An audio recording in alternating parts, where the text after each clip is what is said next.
ચલો પાઠ 2નું પુનરાવર્તન જોઈશું. તો પાઠ 2 કોમ્પ્યુટરના ઉપયોગો ધોરણ 2. હવે તેનું પુનરાવર્તન જોઈશું. તો પહેલો સવાલ જોઈશું, કોમ્પ્યુટરનો ઉપયોગ શેના માટે થાય? તો કોમ્પ્યુટરનો ઉપયોગ લખવા માટે થાય. તો 4માંથી જે સાચો જવાબ હોય એને કરીશું આપણે ડાર્ક. ચિત્રકામ કરવા માટે શેનો ઉપયોગ થાય? તો ચિત્રકામ કરવા માટે કોમ્પ્યુટરનો ઉપયોગ થાય, તો તેને કરીશું ડાર્ક. શાળામાં કઈ રીતે કોમ્પ્યુટર ઉપયોગી છે? તો શાળામાં ભણવા માટે કોમ્પ્યુટર ઉપયોગી છે. તો 4 ઓપ્શનમાંથી જે સાચો જવાબ હોય તો તેને ડાર્ક કરવાનો. દાખલા ગણવા શેનો ઉપયોગ થાય છે? તો દાખલા ગણવા માટે પણ કોમ્પ્યુટરનો ઉપયોગ થાય. તો 4 ઓપ્શનમાંથી જે સાચો હોય એના પર ડાર્ક કરવાનું.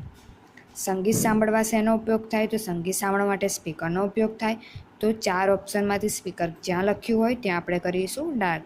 શાંતિથી પહેલાં સવાલ વાંચવાનો અને જવાબ જોવાનો અને પછી એના પર ડાર્ક કરવાનો.